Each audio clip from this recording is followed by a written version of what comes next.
अस्सलाम वालेकुम जी, मैं हूं Najmul Hasan Bajwa. Viewers, Armenia Azerbaijan जंग में अब तक की सबसे बड़ी डेवलपमेंट्स हो रही हैं।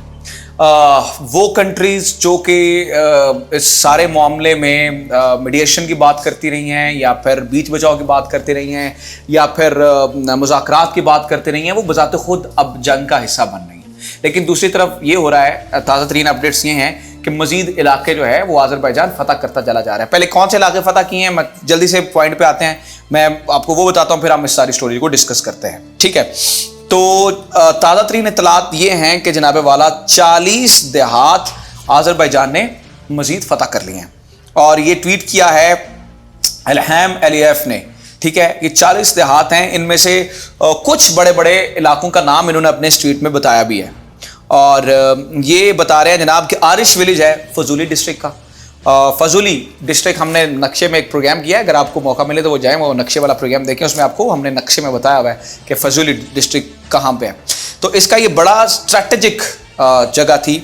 आरिश विलेज पिछले काफ़ी अरसे से फतह नहीं हो रहा था, फौजें यहाँ पे लड़ रही थी, तो अब जो है वो बिल आखिर आरिश विलेज को फजूली डिस्ट्रिक्ट में इन्होंने फतह कर लिया है। दाशोलू विलेज, ये जब्राइल। अच्छा, जब से आपको ये जंग शुरू हुई है ना, हमने जब्राइल जो है ना उसका नाम बड़ा सा सुना होगा। जब्राइल जो सेक्टर है, यहाँ पे बड़ी शदीद जंग जारी है। ठीक है, तो यहाँ पर हमने ये देखा कि जो अगदम और जब्राइल, यहाँ पर ज़्यादा लड़ाई थी, क्योंकि जो यहाँ पर ही आर्मेनियन फोर्सेस सबसे ज़्यादा स्ट्रांग थी। तो अच्छी बात यह है कि जब्राइल डिस्ट्रिक्ट में भी इन्होंने काफ़ी जो है वो विलेजेस फतह कर लिए हैं। 40 नए विलेजेस जो हैं वो फतह हुए हैं। इसके अलावा एदिशी विलेज है, दुदाशी विलेज है, एडेले विलेज है, चारागा विलेज है, कुजागन डिस्ट्रिक्ट। देखें, ये जो कुजागन डिस्ट्रिक्ट है ये भी बड़ी स्ट्रैटेजिकली इंपॉर्टेंट डिस्ट्रिक्ट रही है इस पूरी जंग में, तो ये भी इन्होंने फतह कर ली है। और अब जो है वो हालात ये हो गए हैं कि आज़री फोर्सेस अब पूरे नगोर्नो काराबाग पे विवर्स जो है वो हमें काबिज होती नजर आ रही है। काबिज कह लें या आप ये कह लें जी, कंट्रोल दोबारा से हासिल करती हुई नजर आ रही हैं। बड़े बुरे तरीके से कुट पड़ रही है आर्मेनियन फोर्सेस को, यहाँ पर बड़े बुरे तरीके से वो यहाँ पर पिट रहे हैं। अब इसका आउटकम या इसका आप कहें जी वो क्या आ रहा है, साइड इफेक्ट क्या है, या इसके बाद हो क्या रहा है, वो हो ये रहा है कि अब दुनिया ने ये महसूस किया इस जंग के बाद, क्योंकि आज़रबैजान के पीछे दो ही कंट्रीज खड़ी हैं।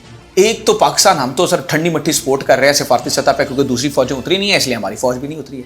लेकिन टर्की की फौज की बात की जाए तो वो फुल फ्लेज वहां पे जो है उनकी मदद कर रही है। इनके ड्रोन्स, इनकी टेक्नोलॉजी, इनके मिसाइल्स, इनके बॉम्ब्स, इनके हथियार, वो सब जितने ज्यादा जो है ना वो टैंक तबाह किए ना इन्होंने, सारे टर्की के ड्रोन से मारे हैं इन्होंने। तो एक फुल फ्लैज जो है वो हमें इसकी नजर आ रही है कि टर्की जो है वो उसे सपोर्ट कर रहे हैं। ठीक है, अब यहां पर तो एक या दूसरा पाकिस्तान है, तो दो ही मुल्क आज़रबैजान को सपोर्ट कर रहे हैं। लेकिन दूसरी तरफ हमने ये देखा कि दुनिया ने ये महसूस किया कि पूरी दुनिया एक तरफ, यानी कि Russia, America, world war two के बाद एक ऐसा मुल्क जिसके साथ दोनों इकट्ठे हैं, रशिया, अमेरिका, इंडिया, ठीक है, और France, Greece, European countries, Germany, ये सारे एक तरफ।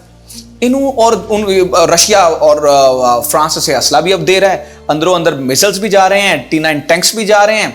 इसके बावजूद होता यह है कि आज़रबैजान की फोर्सेस नगोर्नो काराबाग से कब्जा छुड़वाई जा रही है। अब दुनिया ने ये देख रही है कि यार हम सारे एक तरफ, एक कंट्री की मिलिट्री और एक कंट्री की सिफारती सपोर्ट एक तरफ, और फिर भी ये सारे असलों को जो है वो मतलब जूते की नोक पे लिख रहे हैं। दिन ब दिन इलाके फतह करते चले जा रहे हैं। 40 इलाके मैं बता रहा हूँ आज फतह हुए हैं। ठीक है, ये ताज़ा तरीन रिपोर्ट मेरे सामने पड़ी, और ये मैं नहीं कह रहा हूँ, ये इल्हाम अलीयफ कह रहे हैं जो उनके प्रेसिडेंट है। उनका ट्वीट आप मेरे साथ चलता हुआ देख भी रहे होंगे। ठीक है, तो दुनिया परेशान है। अब इस परेशानी में इन्होंने क्या किया, अब इन्होंने अपनी पॉलिसी बदल ली है। पहले पॉलिसी थी कि भाई मीडिएशन कर लो, रोक दो, मुज़ाकरात कर लेते हैं, आओ बैठो, गल करने हैं, कर लेने हैं, वो कर लेने हैं, ये कर लेने हैं। अब ये पॉलिसी नहीं है, अब सीधी सीधी आ रही हैं धमकियां। पहली दफा इस पूरे मामले में अमेरिका बोला है। अमेरिका अभी तक सिर्फ, चूंकि आपको मैंने बताया कि वो अपने वो इलेक्शंस में बिजी है, अपने मसले मसाइल है वहां पे, उनकी मैशत डूबी पड़ी है, फिर वहां पे उनको इतना बड़ा डंड, तो वो नहीं बोल रहा था।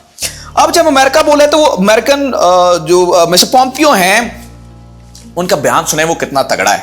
वो कहते हैं कि Pompeo hopes Armenia to defend itself against Azerbaijan. यानी कि नगोर्नो काराबाग को वो गपचे कर गए हैं बीच में से। पोम्पियो सीधा सीधा कह रहे हैं जी आर्मेनिया को तो डिफेंड करना होगा अपने आप को अजरबैजान के खिलाफ। यानी कि इसका मतलब ये है कि अमेरिका अब जो है वो तरफैन नहीं रहा, सही है, न्यूट्रल नहीं रहा, अब पार्टी बन गया है एक साइड पे। और अभी जैसे मतलब हमारे किसी दोस्त मुल्क की लड़ाई होती है तो हम कहते हैं ना कि भाई हम उम्मीद करते हैं जी भाई फलां जीते, तो यही मिस्टर पोम्पियो ने कह रहे हैं। और फिर मिस्टर पोम्पियो क्या कहते हैं, ये एक ताजा और तगड़ा बयान छोड़ते हैं अमेरिका अपना टर्की के खिलाफ। ठीक है, तो अब इन्होंने ये देखा कि यार ये तो टर्की है ना, ये तो उड़ाई जा रहा है हर चीज को, तो इन्होंने अच्छा खासा रगड़ा लगाया है मिस्टर पोम्पियो ने टर्की को। दूसरी जानब क्या होता है, जब अमेरिका की तरफ से इतना प्रेशर आ रहा है तो अब आपने ये देखा होगा कि इस पूरे मामले में ना जो दूसरा बड़ा प्लेयर था वो तो दैट वाज रशिया। ठीक है, और रशिया इस मामले में एक्टिव नहीं था। बातें हो रही थी कि यार नया ब्लॉक है, पाकिस्तान, टर्की, ईरान और इसके साथ चाइना, ये नया ब्लॉक बनना है। इस नए ब्लॉक को स्टेक पे नहीं लगाना चाहता था रशिया, सिर्फ और सिर्फ एक छोटे से मुल्क आर्मेनिया की वजह से। लेकिन आपको पता है कि छोटा सा मुल्क तो नहीं है, मतलब है तो वैसे वो छोटा सा मुल्क, लेकिन उसके पीछे सपोर्ट पूरी दुनिया कर रही है। वो मैं आपको बता चुका हूं, क्योंकि एक्सट्रीमिस्ट जो क्रिश्चियन बिलीफ्स है इसकी वजह से। तो रशिया के ऊपर पूरी दुनिया से प्रेशर आया, जो इसके इत्तेहादी हैं, जो इसके जिसके इनके साथ जो है ना वो मामलात हैं, उन्होंने प्रेशराइज किया और रशिया को एक बयान देना पड़ा है। तो वो बयान जो है वो रशियन जो है वो फॉरेन मिनिस्टर ने दिया है ग्रीक सिटी टाइम्स ने। वैसे तो ये ग्रीक सिटी टाइम जो है ना वो ग्रीस यानी कि यूनान का अखबार है, और ये भी पूरा फुल फ्लैश जो है वो अपना आस्तीने चढ़ा के इस जंग में कूदा हुआ है। तो इनका अखबार ये कहता है कि we never consider Turkey out strategic ally. ठीक है, वो ये कहता है जी हमने तो कभी ये सोचे नहीं है। अब ये ग्रीक टाइम्स छाप रहा है कि हम इसे स्ट्रेटेजिक अलाई रखें। फिर भी मैं कहता हूं इस बयान में ये जितना भी सख्त है, इसमें एक चीज नरम कोशा है। नरम कोशा ये है क्योंकि रशिया को अपना फेस सेव करना है, उसे फेस सेविंग करनी है। उसे देखिए पूरी दुनिया से प्रेशर आ गया कि भाईजान आप सीएसटीओ में इनके साथ जो है वो मुआहदे में हैं, उन्हें कुट पड़ रही है, ठुड्डे पड़ रहे हैं, उनको बंदे मर रहे हैं, उनका राय कुछ नहीं है, वो रो रहे हैं बेचारे।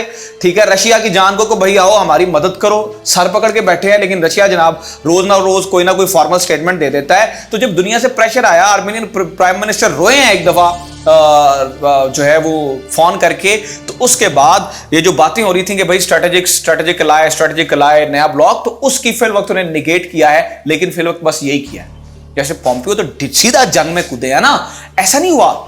फॉरेन मिनिस्टर जो हैं रशिया के, इन्होंने सीधा सीधा इस मामले को कहा कि भाई हम जो है वो अलाय नहीं है। तो ये अब एक नई जो है ना वो डेवलपमेंट हुई है। ठीक है, तीसरा जो अहम पॉइंट मैं आपको बताना चाह रहा हूं इस मामले में वो ये हुआ है कि पाकिस्तानियों के लिए अजरबैजानियों के दिल में इतनी मोहब्बत बढ़ गई है। आपने वो खबर बार बार सुनी होगी, वो देखी भी होगी कि अजरबैजान के घरों के ऊपर जो है वो बैल्कनी के ऊपर पाकिस्तान और टर्की के जो है वो झंडे लगे हैं। ये तो चल ही रहा है। इसके साथ अब जरा मैं आपको एक वीडियो दिखा रहा हूं। ये एक बड़े जबरदस्त जो हैं वो व्लॉगर हैं, ये अजरबैजान में थे। तो ये लड़ाई से पहले अजरबैजान क्या सोचता था वहां के लोग, वो ये कहते हैं कि यार मैं ना अजरबैजान बाकू पे घूम रहा हूं, तो मैंने ना किसी को कहा कि यार पाकिस्तान और अजरबैजान दोस्त है, तो वो बंदा लड़ पड़ा मुझसे। वो कहते हैं नॉट फ्रेंड्स ब्रदर्स। तो अब जब इस सफारती सतह पे हेल्प किया, जरा पहले ये शॉर्ट सुने ना इसके, तो फिर मैं आपको इसके ऊपर मजीद बात करता हूँ। जरा सुने वो क्या कह रहे हैं।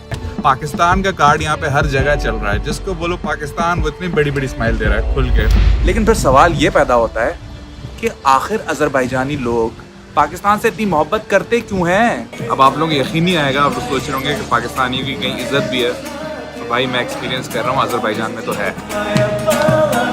एक बंदा यहाँ पे गुस्सा हो गया मुझ पे, मैंने उसको बोला कि अजरबैजानी और पाकिस्तानी फ्रेंड्स, उसने बोला friends, no friends, brothers, no friends, brothers. Pakistan. I love Pakistan. Very good. Hello, Pakistan. Salam alaikum. Brother. अच्छा देखा, ये अब आपने देखना ये नगोर्नो काराबाग से पहले का बात है। अब तो वो जान छिड़कते हैं। स्ट्रेटेजी की बात पता क्या हुई है? कश्मीर के मामले में मैं जो बता रहा हूं नई अपडेट्स हो रही हैं। कश्मीर के मामले में पाकिस्तान को एक बड़ा जबरदस्त पार्टनर मिल गया है। पहले देंगे 3-4 कंट्रीज बात करते थे। कौन बात करता था कश्मीर पे खुल के? कौन बात करता था पाकिस्तान के लिए? China, Turkey, Malaysia. चौथा कौन? हमारा सऊदी अरेबिया। कुछ भी नहीं, ठेंगा कभी बात नहीं की उन्होंने। मतलब वो उनको तो अपने ही मसले मसाइल है, ठीक है। अब चौथा पार्टनर मिला है, एंड दैट इज अजरबैजान।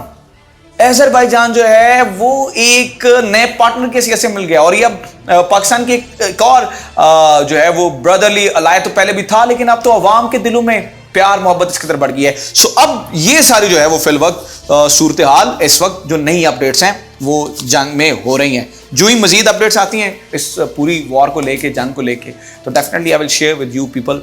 आपको अगर हमारी वीडियोस अच्छी लगती हैं तो आप एक काम किया करिए, इसको अपने दोस्तों के साथ भी शेयर किया करें, इन्फॉर्मेशन ज़्यादा से ज़्यादा पास ऑन किया करें, ताकि ज़्यादा से ज़्यादा पाकिस्तानियों को पता चल सके कि असल में वहाँ पे हो क्या रहा है। इसके अलावा हमारे चैनल को ज़रूर सब्सक्राइब करें। Thank you very much.